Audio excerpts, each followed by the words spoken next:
I leave the speakership with a sense of pride, accomplishment, and yes, optimism. From the day I entered politics, my mission has always been to make tomorrow better than today. I fought for what I believe in, and I believe in this country of America. Breaking news you heard live yesterday here on 95.5 WSB. Welcome back to the Mark Arum Show. We continue our team coverage of that breaking news from Capitol Hill. Joining us live, representing Georgia's 11th Congressional District, Congressman Barry Loudermilk joins us on the show. Congressman, thank you for your time. Oh, my pleasure, Mark. How are you doing? Excellent, sir. I'm still recovering from the craziness yesterday.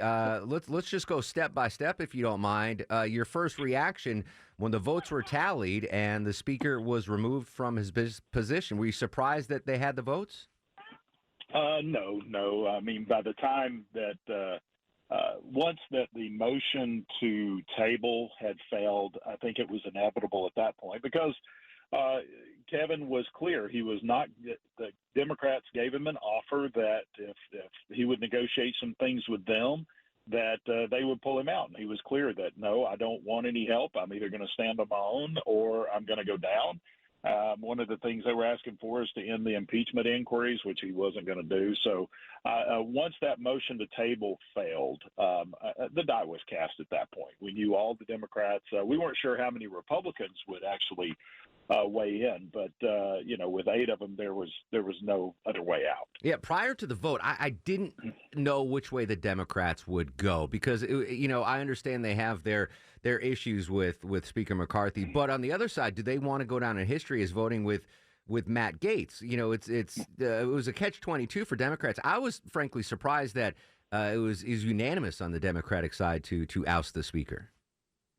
Well, I mean, he hasn't been friendly to the Democrats. In fact, they were still angry over last Saturday where he jammed them with the continuing resolution that came out. And, I did not support that because I still supported the Republican plan, which was secure the border. It was 28% cut in spending with a temporary funding for 28 days. It wasn't a CR. It wasn't continuing the same spending. It was just, hey, give us more time to get our appropriations done. The problem is most of the people who voted against Kevin McCarthy yesterday voted against the Republican plan. And it was either go into a shutdown or do something to make the situation better. I mean, it was basically, do we just accept what the Senate's going to send over, or do we do something to at least curb some of the spending, which they took all the Ukraine spending out. And so Matt's argument was that was the last straw because he had to have the Democrat vote to get this done. The irony was 100% of the Democrats voted with Matt Gaetz yesterday, so it was kind of the same thing. But, Kevin has been under the threat of this since day one that he was Speaker. And it was going to come up at some point, and he could have delayed it another day. But I think he took the approach that Speaker Cannon did decades ago, which was let's just get it over with. Let's rip the Band-Aid off. Let's do it right up front. Georgia Congressman Barry Loudermilk joining us live on the Mark Arum Show. The second shocker for me yesterday, Congressman, was when Speaker McCarthy announced he is not going to try to regain the speakership. Your thoughts on that, and that surprised you as well?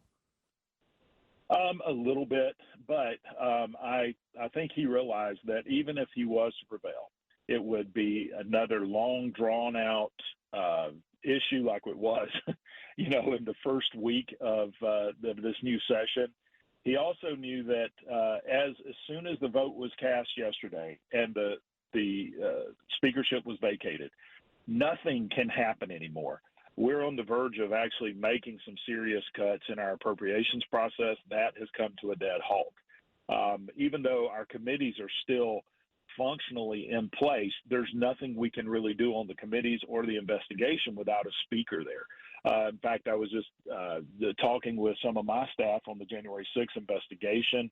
We're going to have to pause the media access to the January 6th footage because that was something that was actually done through the Speaker's office, and technically that office doesn't exist anymore. So there's a lot of things that will just come to a halt, and Kevin knew that if he went into to run again, it was going to be long, drawn out. It was going to further divide our conference. And so he just decided, and probably he's had enough of it too.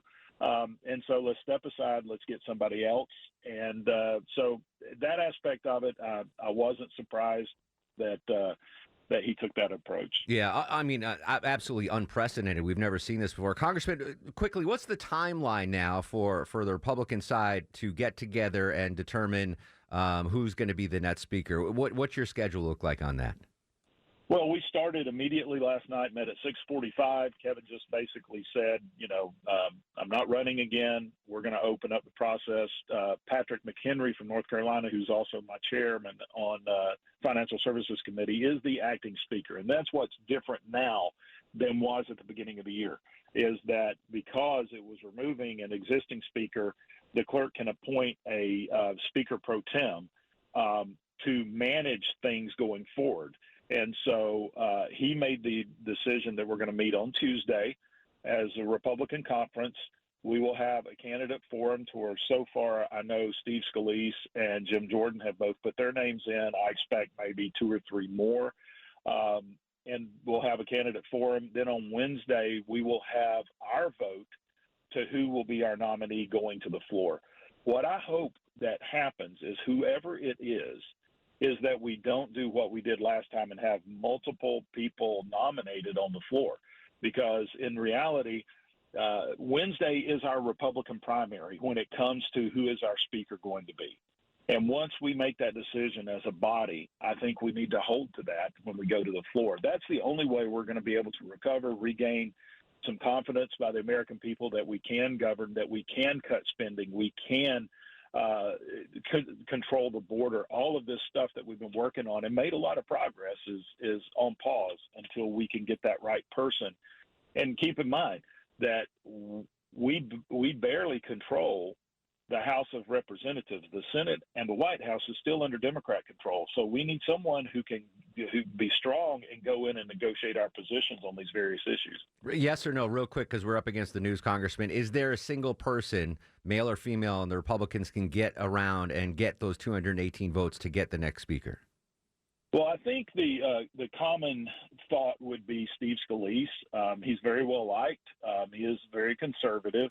And so I think that's probably initial. Jim Jordan also is a little different in personalities, both very conservative.